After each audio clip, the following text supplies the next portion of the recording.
I'll ask the same question to Perplexity. I then take those two questions, go back to GPT. I have another GPT that I created that compares the lists.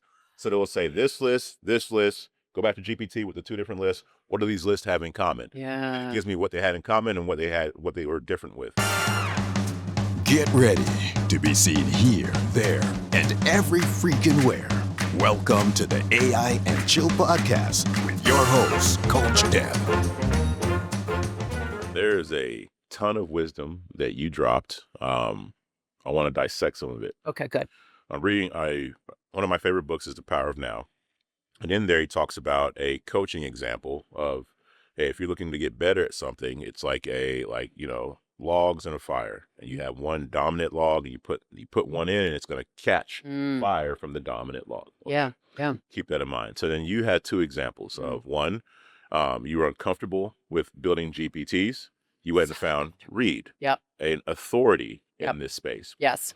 You were uncomfortable with racing. You went and found a coach, right, an authority in there who was good. Yeah. And then your concept is the concept I'm getting from this is that you eat your own dog food. You practice what you preach. You are a coach, but then what do? You get coached. Yes. And so for those who are hearing what you're saying about AI, they're like, I don't know where to start. And given what we just said, what advice do you give them about finding somebody who's burning brighter than them and getting next to them so they can catch some of that? Does that make sense? Yes. And what I started doing, I took this is maybe 2 years ago. Prompt engineering was all the rage. Remember this? Yes. Yes. So I went on YouTube. I found the best that was coming up, and the top engines had followers, seemed to know what he's talking about, and had a really good style of teaching. And his name was Igor.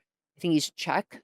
So it has a slight accent, and it's just very easy to listen to him. And he's such a good teacher. So I started learning from him just from his YouTube videos, like free videos. And then all of a sudden he offered this course for AI prompt engineering. I'm like, I need to get certified in this. This is going to be important. Turns out 2 years later, all of a sudden we can actually program GPT now to be our prompt engineer. So it's like education and like that sort of got flushed, but not really, because the learning of it all, I now understand GPT so much better and what it's doing and how to prompt it now. But we can now that's the good news, is you don't have to be a prompt engineer anymore, right? So the faster we go forward, the easier it becomes, which is the good news. We can have GPT or Claude or Gemini create codes for us, right? Actual apps. So if you wanted to ever create an app back in the day and it cost a fortune, like literally $1 million, I've done it.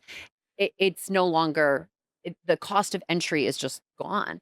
So I went and I found a coach. I started watching YouTube videos, podcasts, just consuming everything. And then the person that resonated with me the most, which at the time it was this guy, Igor. And what's fascinating, and Matt Wolf, he's another guy that I love his apps, his podcasts. He just really showed you what the trends were, what was coming down. And I absorbed everything he came out with, right? And then I just practiced it. So I think it's just finding who is out there on YouTube, right? Who's doing it? Who's like, because if you're not on YouTube, like, are you really playing with AI in the future, right? Right. And then who do you resonate with the most? Because sometimes there's a lot of teachers, but we like one personality or style over another. So you find the style that you resonate with, you hire that person, or first you just listen to them. There's going to be so much free information because everyone's going to be competing to be the authority and to be the best. And then when they have courses or whatever, you jump on those.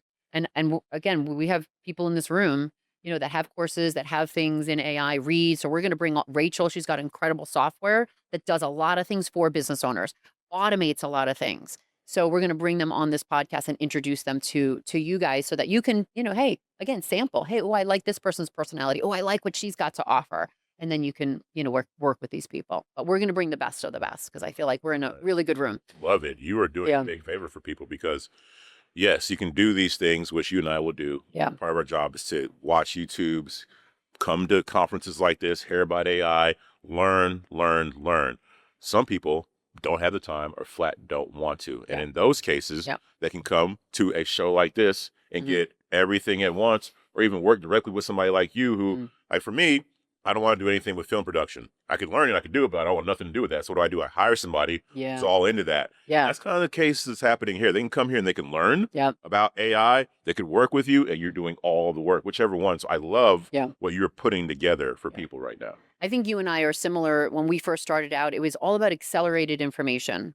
right? Like who's got the accelerated knowledge that we can then learn from. Yes. So this person listens to these videos, this person watches this stuff 40 hours a week, they're consuming it. And then they come and they give it to us in a nutshell. And then we get to give it to the next person in a nutshell or in a short or in a, short podcast series. So, yeah, I think that's something that I think we all have in common here. We know the value of information and getting that so that we can say, all right, what's the nugget? And then how do we apply it to each person? How are you using AI right now? Like what's your favorite way that's helping your business, helping you grow, helping you automate? AI for me, the biggest thing, I do a lot of copywriting, a lot of content and a lot of writing. Mm, And there's several different things, several different ways, but the way that comes off bat right now is I like to play GPT and Perplexity against each other. mm, So one of my favorite things to do, whether I'm trying to find a best dance studio for my daughter or trying to find the best way to make this copy better, mm, I'll have a GPT that I've already programmed to copyright. I'll ask the same question to Perplexity. I then take those two questions, go back to GPT. I have another GPT that I created that compares the lists. So they will say this list, go back to GPT with the two different lists. What do these lists have in common? It yeah. gives me what they had in common and what they were different with. I go with what they had in common. So Mm, back to the example of finding a dance studio for my daughter. yeah. The top 5 dance studios in this area for GPT. What are the top 5 dance studios in this area being killer, my city, and Perplexity? Take those two lists, compare them, and then I'll say, okay, these two schools came up in 2 different AI systems. Let me look into these 2 schools. Mm. That's one way I've been using it. And it sounds like you've created how many GPTs? I have tons. Nice. Tons of I think GPT. we're gonna allow cussing Yeah. in this app. I feel like Yeah. in this podcast. That's awesome. And when did you create your first one? When did I create my first GPT? Shortly after they gave us the ability, and I didn't know what the hell I was doing. Yeah. Yeah. How did you feel, by the way, doing it? I didn't know what I was doing. It's uncomfortable. Yeah. Right? Yeah, very uncomfortable. I feel like when you have the identity of like being smart, it's really hard to go into that era of like, oh, I don't know it. I don't know. And it's just I think that's the part that I resist the most. That's the sign. It's always the sign, though. Yes. That little, okay, I Right? need to lean in. Yes. I need to lean in. Yes. Yeah. Yes. And you did that really well. You've got, I'm going to compete with you on, how many more GPT? All right. I'm a little behind. It's like Dr. Kevin Hogan. He was one of my first mentors in the whole influence and persuasion industry. Yeah. Went to his boot camp every year.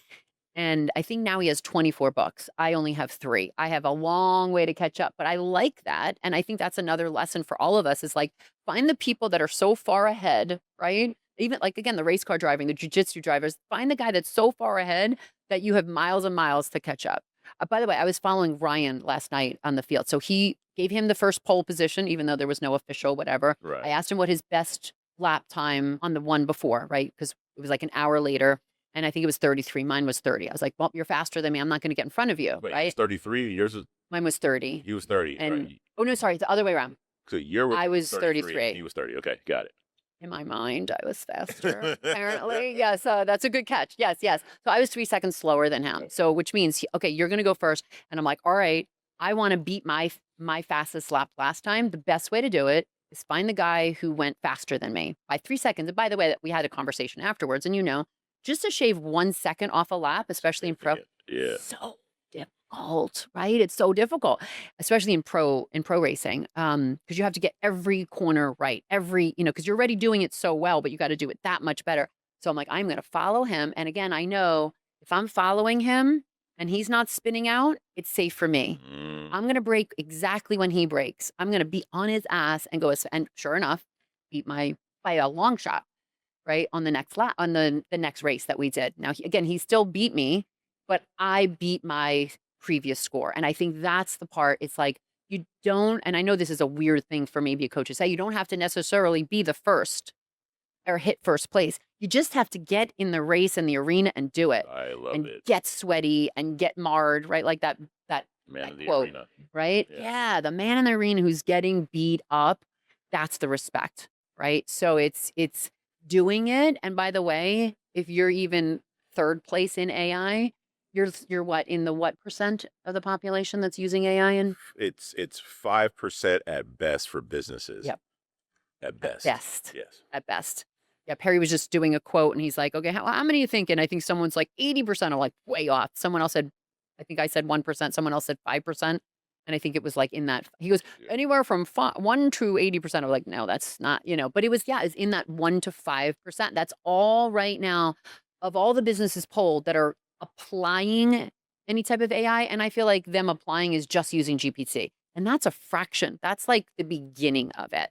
So first of all, if you're here, congratulate yourself just for learning about AI. And now just every day feel that uncomfort. I think that's what I would compel people is feel uncomfortable every day and then feel competent every week.